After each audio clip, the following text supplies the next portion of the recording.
introduction. Awesome, thank you. It is 1:30-ish, and I'm Michael Bloom. I am with the Office of Federal High Performance Green Buildings at GSA as well, and the National Program Manager for the Sustainable Facilities Tool, in addition to being a member of the Health and Buildings team. And SF Tool is important because that's where you will find the Total Workplace Scorecard and other resources we talk about today. Let's go to the next slide. So where does the facility scorecard fit in the panoply of resources that you have? Well, it's third. It's the Total Workplace Scorecard, and it both informs design and is data-based. My intent today is not only to introduce you to what the Total Workplace Scorecard is, and I tend to say that, not TWS, but I'll use the initials throughout the presentation, but also tell you where it came from, why you should trust it, and how to use it. And I'm going to spend a lot of time on that part. So the Total Workplace Scorecard is there so that you can benchmark and measure quality improvements between existing and new workplace conditions. And it is there so that you can use it for current conditions, proposed improvements multiple times, even post-occupancy and as-built conditions. And the process should help you uncover those design strategies that the team may want to consider and outline those, because the scorecard not only takes your answers, but when you have answered it, it shows you what the highest scores would have been and gives you clues as to what you can do in order to achieve those in your future designs. So, this session will teach you how to get started, teach you how to create a scorecard, teach you how to answer questions. It's not that hard. Show you how to analyze and compare those scorecards, and then also to manage and share those scorecards with your team. So sometimes it'll get in the weeds because we're dealing with an actual tool. So bear with me for that. But also I will show you where you can get help besides going back to this recording when you're on your own doing this, because the tool has built that in. So first, why did we build this tool and where did it come from? So I think everybody on this call knows about the guiding principles for federal buildings. We, as the federal government, use certification systems, green building certification systems, to help us achieve the guiding principles. That's the direction that we go. So when we built the Total Workplace Scorecard, we as an office curated our own research, and with many of you that are attending today and remember contributed, and integrated that with tested approaches from multiple third-party certification systems that address the guiding principles, including those listed here. In fact, guiding principle, when we have the guidance for the guiding principles, sounds funny, but it's there, the one on occupant health and wellness, provides agencies with the option to actually use the Total Workplace Scorecard to demonstrate that they've met the criteria for occupant health and wellness. That's why out of the 127 different questions in this scorecard, and I know that sounds like a lot, but there's 104 yes/no questions, so it's not that bad. Those should just take you no time, according to Liz's 15 minutes for multiple choice questions. You can use section 2 of this scorecard in order to comply with the guiding principles for health and wellness. And agencies can also use the certification systems listed here, or the ones that they are familiar with, as a head start on completing these scorecards. What you get from that is a certain percentage of the scorecard already done. What you get from that is using a familiar system. And what the scorecard does is kind of combine multiple different systems, ways of looking at things, and give you that ability to compare multiple different cases like now and post-occupancy in a way that some certifications aren't that flexible. The other thing about it is that it's actually free. And we knew that when we created the Total Workplace Scorecard, we were actually addressing a market failure where there isn't a tool that we can use in this community as designers, architects, engineers, and beyond in order to do really good pre and post occupancy surveys that also reference internally these certification systems that are already doing a great job at addressing what we need to do to meet the guiding principles. Whoops. Let's go the right direction in the presentation. So I mentioned that the Total Workplace Scorecard is housed within the SF tool. I'm dropping a link right now to where you can find it in the chat. And essentially, if you haven't visited SF Tool or SF Tool recently, it's worth your time. It is GSA's flagship for sustainability, and it does multiple different things. sftool.gov is a resource where you can learn, plan, explore, procure, apply, and train. All are things that you can do there. The Green Procurement Compilation, it has all the requirements for what we should be purchasing as federal agencies. The SF Tool product search takes that list of requirements and says, here are the products that meet those requirements. Pretty powerful stuff. And then SF Tool is really good at helping introduce concepts to novices or get experts further than they might otherwise get when it comes to understanding efficient, healthy buildings and environmentally responsible purchasing. It is wide open to government agencies and the private citizens. So that's why we put the Total Workplace Scorecard here, so all of you can access it, whether you're in government or not. Enough said about SF Tool. Let's jump into the scorecard. So when you're on the main page of SF Tool, you can get to the scorecard several different ways. That's what each of these arrows are for. You can get to it by typing in Total Workplace Scorecard, which will self-complete in the search box right there. You can get to it because there's a carousel, and the 7th one actually is the Total Workplace Scorecard. Or you can go to the plan section where the Total Workplace Scorecard lives. All of those will get you to the Total Workplace Scorecard. Once you're there, what do you do? Well, there's this little get started right there where the first blue arrow points, and that's where we're going to go. Now, in order to do a scorecard on a website, you definitely want that website to keep the information that you answer. So here's where there's a login, and the login works two different ways currently, whether you're a government or .mil address or whether you're somebody else out there in the public. I will show you how to log in both ways. But I'm also giving you this arrow down here to the little green box that says help. That is where you will find instructions like what I'm giving you now for using this tool on your own in the future. So that little help box follows you throughout SF Tool and is page-specific help and will help you orient yourself if you get lost. But right now, we're just going to go to the Get Started page. The first thing that will happen if you go there is it will ask you to log in. Now, if you are with a Google-based agency, you can just click on the red sign in with Google and it will sign you straight in, and it's using your email address. If you're not, and I think that's most of you, you create an SF Tool account on this page. It's a username that you create and a password that you create, and we do not keep information on either, which keeps us a low security system and doesn't gather personally identifiable information, all good, but makes it a hassle if you forget your ID. So don't forget your ID and set it as your username and password. That is up to you to establish, up to you to keep, at least for the time being. Now, in the next couple months, the login process for SF Tool will actually transition to a login.gov process that will be available to everybody. So everybody will use login.gov to get into Total Workplace Scorecard. And we will share information on how to do that.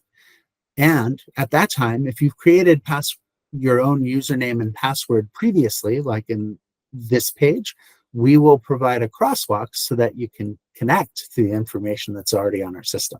That's actually a complicated thing, but we are committed to making sure that you have access to what you create on SF Tool. So that's login.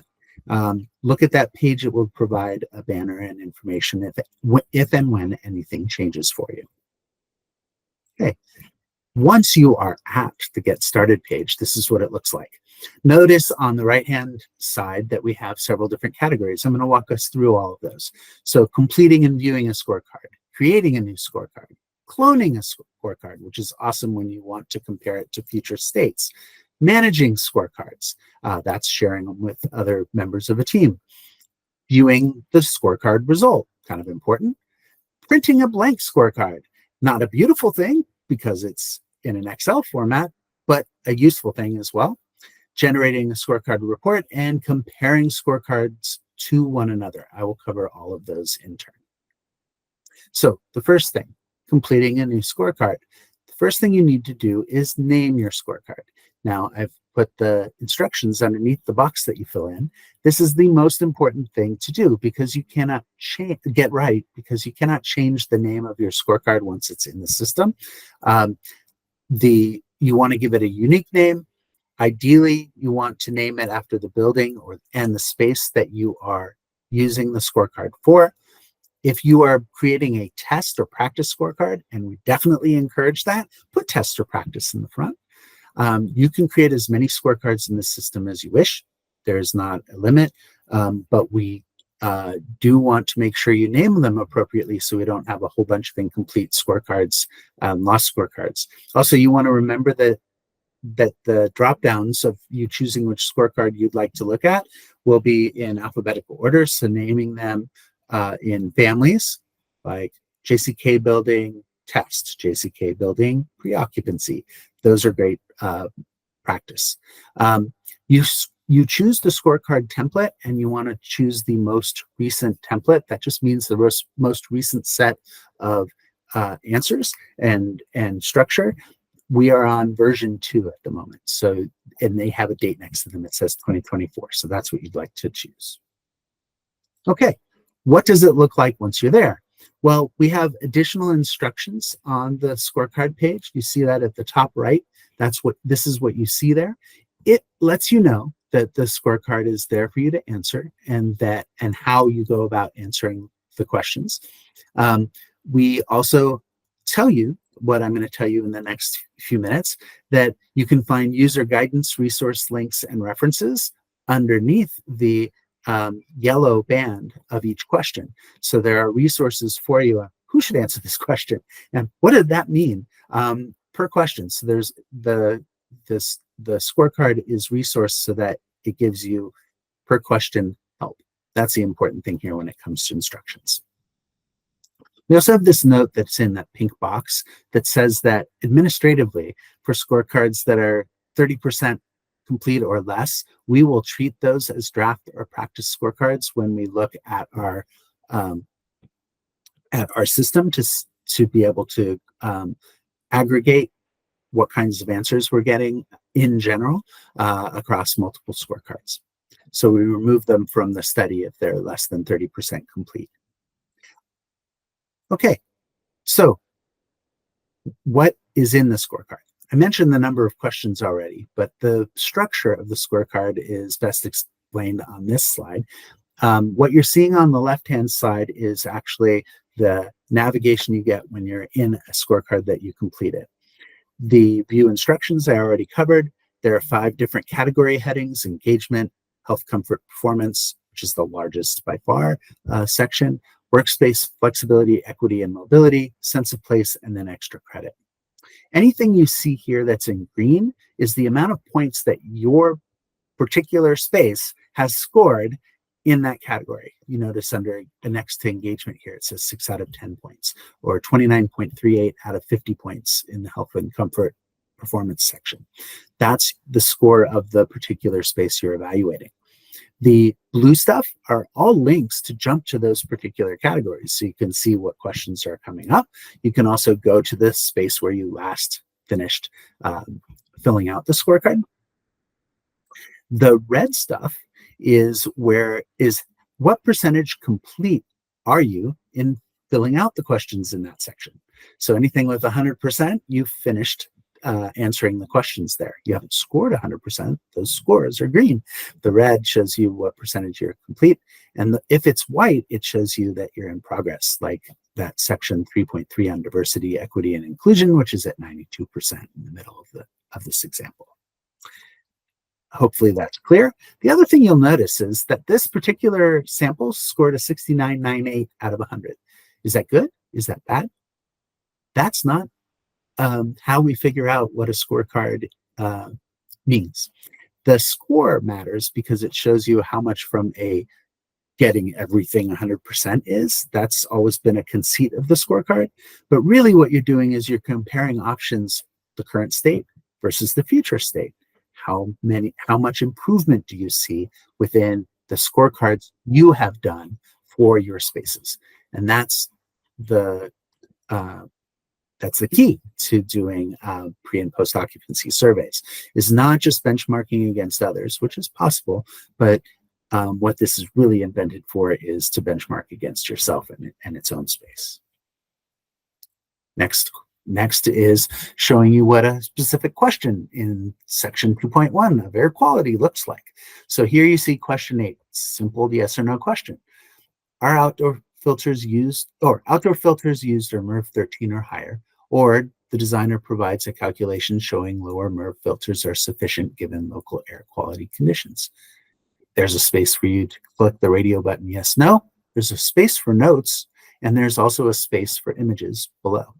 You can take and attach up to 3 images per question to kind of help illustrate why you answered what you did, helps teams understand where that condition was observed, for instance. If I click the yellow line of view instructions where you see this plus sign, you'll get additional information about how to answer that question, because we realize that people would need to know who should answer that. Well, building management is most likely the most appropriate person. We define what filtration is in this case. We talk about why it's important. We also link directly to resources, both in SF Tool and outside. And at the bottom, you see sources, in this case, a lead source and a well source. And yes, we do plan to update these sources when new versions of those programs come out. That is how each one of these questions is resourced. And this is how you can figure out how to interlace completing a survey from a certification body and actually coming in and answering the same question on the Total Workplace Scorecard. Okay, so throughout, as you're going through the questions, there's the need to save your progress. All you need to do is go up to that menu and click Save Progress, and it will save everything you've done so far. Then it'll drop you off in the same place that you were. Underneath that menu, you also have the ability to get at some of the functions that I showed you earlier that are on the landing page, whether it's printing a blank scorecard or managing collaborators or editing basic information. When I showed you how to name the scorecard, what I left out is the fact that beyond just naming it and choosing your template, you have the ability to add a lot of information about the building that you are scoring. The reason I left it out is that it's optional, and it also lets you go into the amount of detail you wish to go into. It's also changeable at any time. So what I wanted to do is give you safe ways to get started, and you can figure that out by the page-specific help guidance as well. Okay, so we've created a scorecard. I'm going to show you how to clone or walk you through how to clone a scorecard, because that's how you can compare scorecards to one another. You enter the scorecard name. Again, that would be a drop-down menu, so it gives you choose from your you enter your new scorecard name. That's a new name, so name your scorecard, and then you choose from a drop-down menu which existing scorecard you'd like to copy, and then you click clone. That's all you need to do. It does say that the maximum, you can only create 10 scorecards in an hour. That's to prevent bots from doing this kind of thing. Okay. When you want to share with your team, that's under Manage Scorecards. All you need to do when you want to share a scorecard you have created and named, and maybe even partially completed, is enter the user's email ID, their username, and then select what kind of access you're giving them, whether it's edit or read only, and add them. That is how simple it is to share the scorecard with others on your team. And again, you need to ask them what their user ID is in order to do this. So make sure that they remember their user ID too. Many people who have started the scorecard are in the driver's seat and simply want to say, want to be comfortable in giving their team instructions on how to log into SF Tool for the first time. That is something, if you're a team lead, you'll want to be able to share with them so that they can log in and give you their username right then. Great standard practices using your work email as your user ID. Okay. Next, scorecard results. We show you the categories, the available points, and the score that you have achieved in each one of those sections. They are weighted sections. I mentioned that there are over 70 questions in the health, comfort, and performance section. There are 50 points, so they're clearly weighted so that we end up with a total of 100. This is what a scorecard report looks like in Excel. It lists each question in column A, shows you the criteria, the score, and the options, and also would report any notes or instructions that accompany that particular question. This is useful for people who are doing filling out a scorecard in secure space where they can't bring a phone or a computer. It's a good wayfinding way to fill it out, but ideally you'd use a computer, a tablet, or a phone. It does work in each of those situations. Okay, what do I do to compare scorecards? Well, here you select your scorecard that you want to compare, and then you select up to 3 additional scorecards that you want to compare it with. And this gives you a side-by-side comparison of the answers to each of the questions that you've given in the scorecards. I don't know about you, but for me, having a way to compare multiple things next to each other side by side in a standardized way saves me a ton of time. And that's what we built this engine to do. Let me show you how that works. So the code here is that if it's no dot, this legend up at the top, if it's no colored dots, that means there's not an answer to that question. If it's 1 red circle, that's the lowest score. 2 orange circles, second lowest. 3 yellow circles, good. 4 light green circles, better. And 5 full circles, best. This allows us to see and visually compare in multiple different kinds of ways, both for people who see and don't see color, exactly where that answer ranks in terms of achieving the highest standard or not. Very easy for side-by-side comparisons. But you might notice here how every answer is the same. You have 5s and dark green dots only. So really, for comparing scorecards, it's most important to see differences only. And you see this click box right here in the center. It says view differences only. That's the next slide. So when you click that, it just calls out the questions. You notice we skipped question 5, and it shows you the difference between the answers in the test scorecard 3924 and 31924 number 2. So you see red versus yellow, red versus bright green, etc. This is a way you can quickly compare scorecards to see where one design is doing better than another and on what particular characteristic. Okay, so that green little help button I told you about at the beginning, that's the secret to being able to get help along the way when you're actually in the tool. If you click that on the Total Workplace Scorecard introduction page, this is the kind of information you'll get. What's the tool for? What can I do with this tool? Frequently asked questions style. If it's your first visit, what do I do? Do you already have a scorecard? Trying to compare alternatives. How do I invite others? Basically, a quick way of getting at each of the things I covered today, which hopefully now you understand that why the Total Workplace Scorecard is there, why we built it, why you can trust it, how to get started, how to create one, how to answer specific questions, who should do that, where the resources are if you get confused along the way.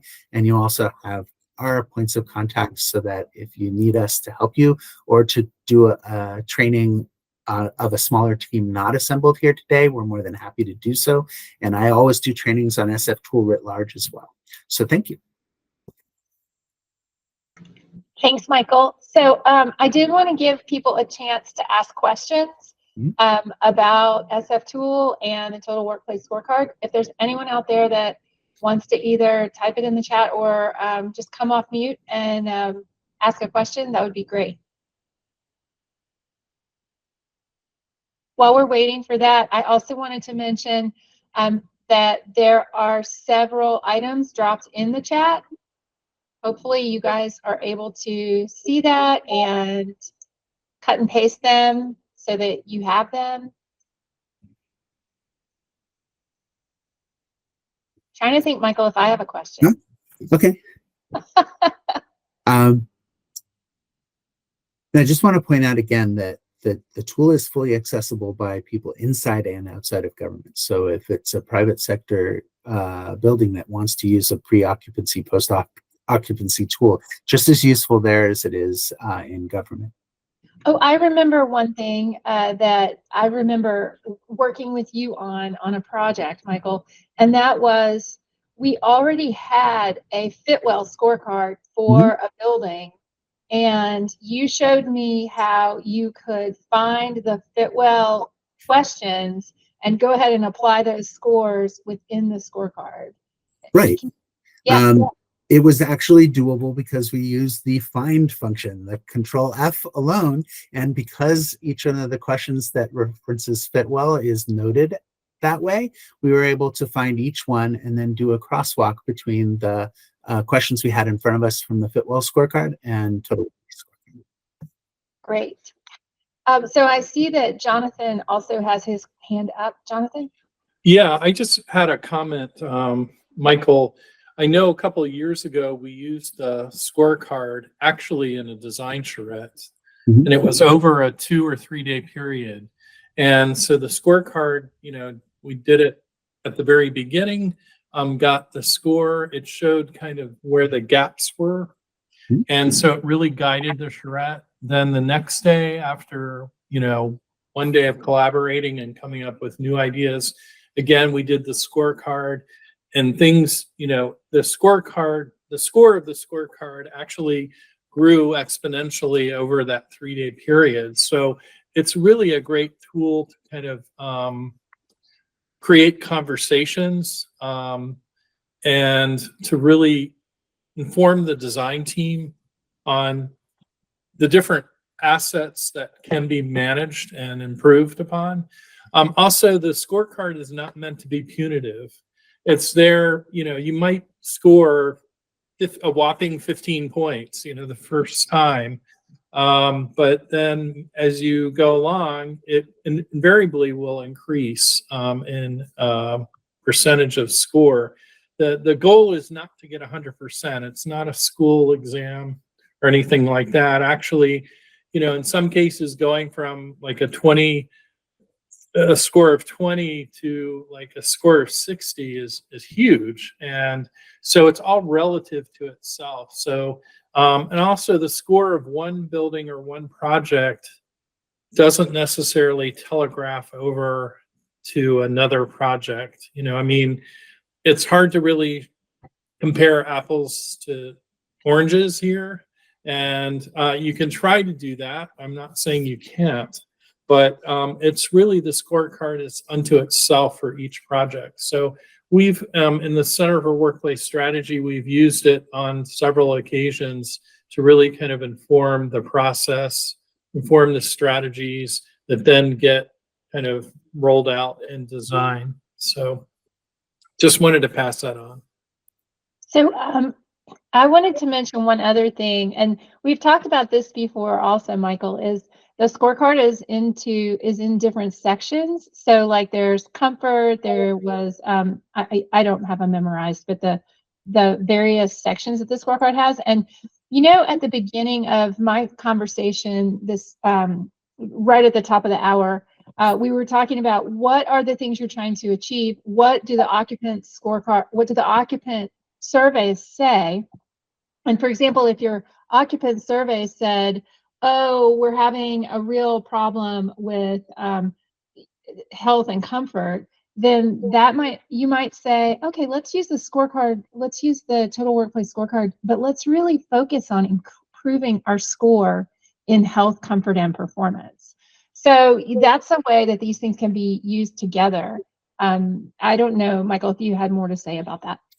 I think you captured it very well.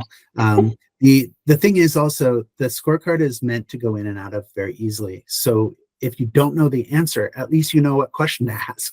And you're also prompted about who to ask. So don't get afraid of diving in and answering what you can, and then taking that and going, okay, I need to talk to my building manager contact about this, or my client who might know many of the answers about diversity, equity, and inclusion policies.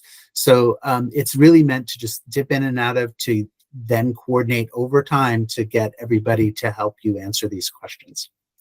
Thank you for the opportunity to present today too.